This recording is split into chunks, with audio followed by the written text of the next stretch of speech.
Hello, I'm Christopher Emmett. I would like to demonstrate to you today what I consider to be my primary series of yoga asanas. I call this my primary series influenced by the usage of this term from the tradition of Ashtanga Vinyasa. They have several levels of yoga asana series. Their first one they refer to as their primary, which they consider to be the most important, that's therapeutic and accessible to all. It starts off with sun salutations, which one of the first asanas poses is Uttanasana, a standing forward fold, which is a really big hamstring stretch for a lot of people. Most people in the West come to yoga very inflexible. People wake up every morning very stiff and inflexible. And I want to put together a asana series for you that I personally do myself, as I often and regularly feel stiff and need to wake up the body, need to loosen up the joints and the muscles and get things moving around. And this is a good counteraction to lifestyles that are done in chairs and at desks a lot. We tighten up into the shape of the desk. And so I wanted to get something more accessible and easy to start off with. That's really a daily self-care for anyone. And even after practicing yoga for many years, I find that as I hone into more nuances of my body's form and movement in these simple asanas, that I do feel more expansion and more strength. And this can be done very well with the help of an experienced yoga instructor like myself, with direct influence. So consider the shapes, the 90-degree angles that we are in when we sit at a desk. We can simulate those exact same angles facing downwards in tabletop position. In tabletop position, otherwise known as quadped, think of how a table has vertical limbs. Shoulders are stacked over the wrists, hips are over the knees. Spread out your fingertips wide and long along the ground. The first two poses we're going to do are cat and cow. Cat pose here is a full spinal flexion. Drop the crown of the head, drop the tailbone down as you arch the spine in the middle upwards. Cow is a full spinal extension. Back to cat. In cow, we drop the belly down, lift up the crown of the head, lift up the tailbone. So these two poses are opposite actions in the spine. Extension, full spinal extension, full spinal flexion. It's important to stretch the back and the spine first. Pushing backwards, butt to heels, and I'll just do a little bit of rocking movement here. Loosen up the hips and back a bit, maybe.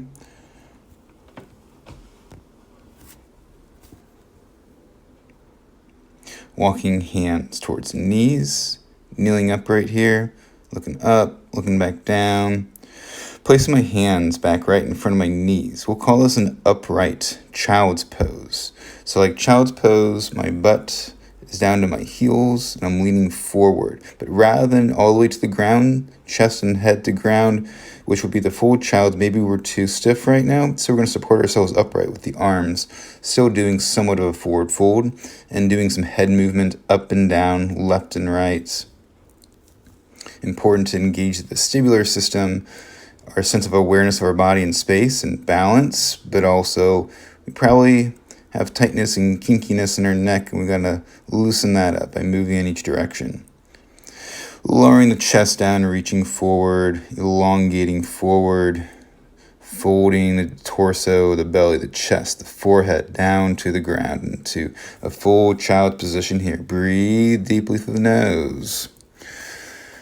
Feel the breath pass down the nose, the back of the throat, past the chest into the belly, As the belly expands, feel it rise up into the back lower ribs. With each inhalation, feel yourself expand. With each exhalation, feel yourself deepen into it. Shifting forward, walking the hands forward a bit to a half plank pose. Making a line from our knees, which are on the ground, to the shoulders. Here we're focusing again on the hands, widening out the fingers, elongating them, as much contact with hands to ground.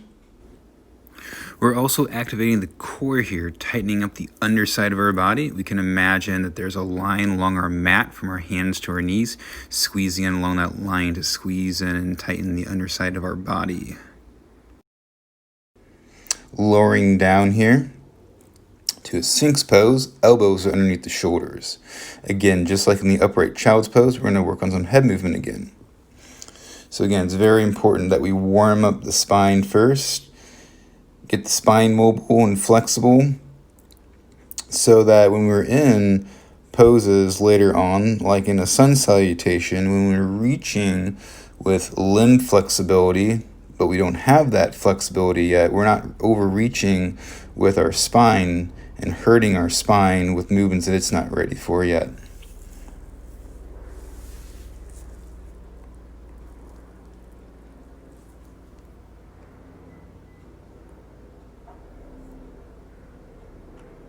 Breathing deeply here through the nose, feeling the belly press into the ground. As we exhale, continue to relax the lower back in towards the ground. You can see I'm bringing my hands underneath my shoulders to be in a good position to push myself up and back. Back to a child's position again. Breathe deeply here.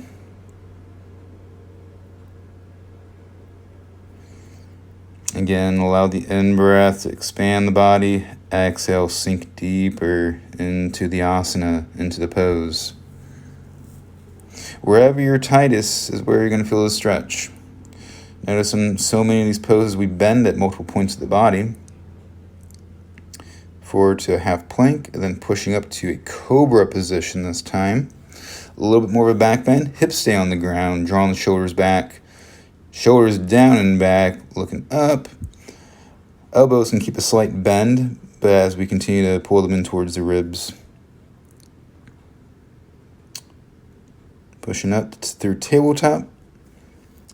Back to child's position again.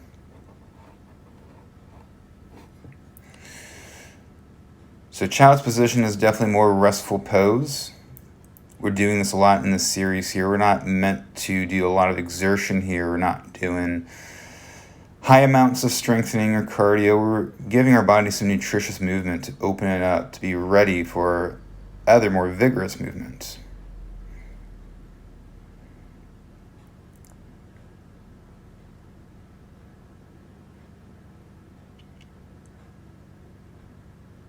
Now pushing up to an upward facing dog. The last back bend was a cobra with the hips on the ground. Upward facing dog. We're going to extend the elbows all the way, pressing tops of the feet into the ground. Hips will probably be hovering off the ground. Again, to add the full spinal extension, look up all the way. But we can also add in any other head movement that feels good to loosen up the neck. Pushing back to child's pose again. Breathe deeply through the nose.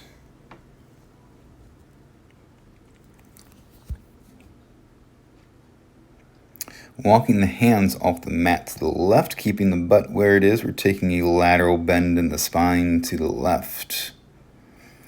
You should feel this through the right side of your body, your right flank, up through your right armpit, especially as you keep reaching out through that right arm, reaching away more with that right hand. Walking through center, the hands, and off to the right side now. Again, same thing. Feel the stretch in the left side of your body. Breathe deeply here. The butt is staying over the heels. And as we sink into this pose more, we can feel the chest sink down towards the thigh. Cat pose, spinal flexion. Cow pose, spinal extension. Cat pose. Cow pose. Take your left hand to the mat to midline, just underneath the face, so you can twist open to the right, taking that right hand up to the sky. So now we're practicing some spinal twist. Next, to twist the other way, we're going to do what's referred to as a thread the needle, taking the right hand between the left hand, left knee, right shoulder, right ear to the ground. Take that left elbow propped up a bit out to the side so the left hand can plant down to give us some stability there. So our points of contact with the ground are the knees. Of course, we're getting some stretch at the shoulder maybe, but to take some of the pressure off the shoulder, make sure that one of your points of contact with the ground is that left hand. You'll also need that left hand to push yourself back out of this position safely. Pushing back to child's pose.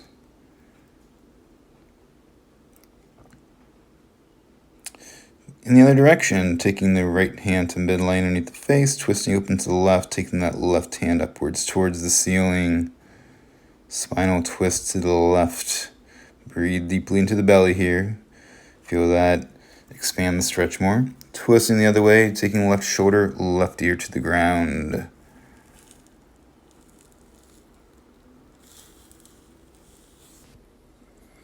Make sure the hips stay over the knees. Some people have a tendency to rock the hips back a little farther.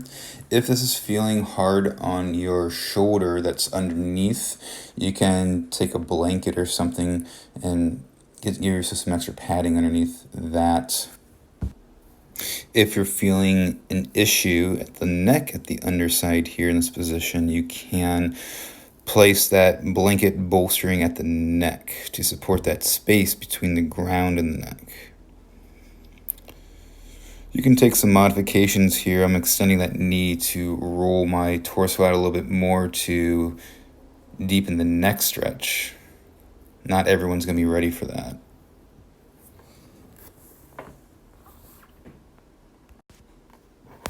Back to child's position.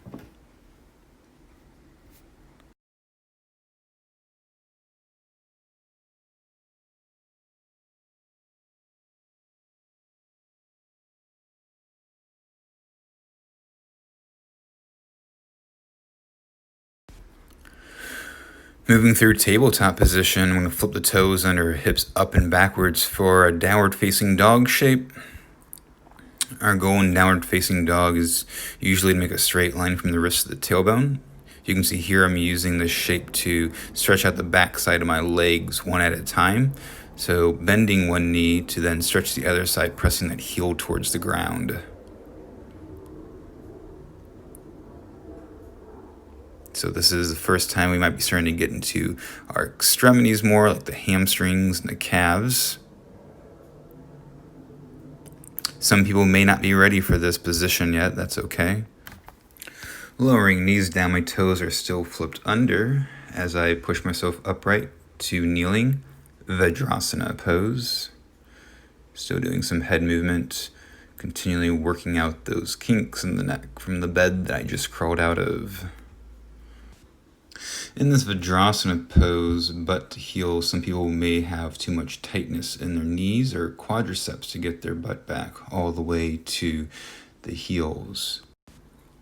If that's the case, just take a stack of blankets or pillows, some sort of bolstering, put it down on your calves right here as you see in this position here before you set your butt back down towards the calves. That way, it takes some of the bend out of your knees as you bring your butt back down to a rested, supported position. Moving along from an upright kneeling position, you can step 1 foot forward to a kneeling lunge. You see here my hands are on my thigh to assist my torso, my trunk to be upright. That's the first action we want to take, is making sure the trunk is upright, and then we push the hips forward. You may feel this on your hip flexor. My right foot's forward, so my left hip flexor is extending back. Some people might feel this in the hamstring of the front foot, which is now on the right side. To add in a little bit of a twist, take opposite arm across that front leg. So left arm across right thigh. There's different degrees and levels that you can twist into this. You can see these variations here.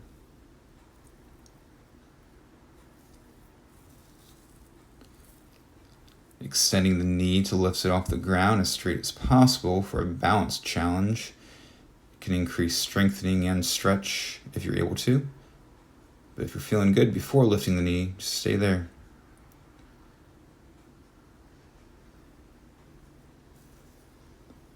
Reaching back forward to the ground. Step that front foot back to meet the right. Push back to child's pose. Through tabletop position, now let's step the left foot forward. For upright lunge, press that torso, that spine upright towards the ceiling, and then shift the hips forward. Feel that in your right hip flexor. Reach up, elongate upwards. Feel that through your whole body. Feel your whole trunk down through the pelvis, elongating upwards.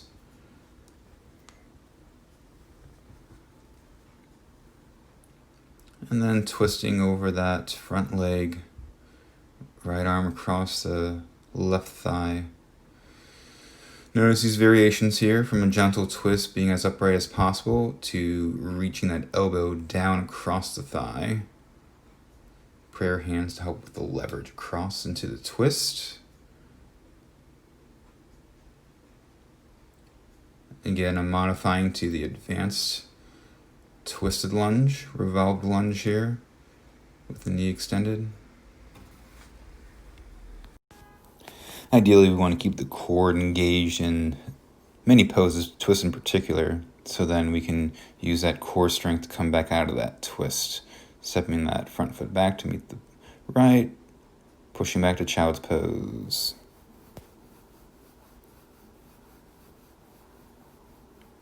Shifting forward to upward facing dog again. Because I noticed that we've been in that flexion of child's pose quite a bit. So we want to counterbalance that with that spinal extension of upward facing dog. And now it's a downward facing dog. Hips up and backwards, making a straight line from the wrists to the hips.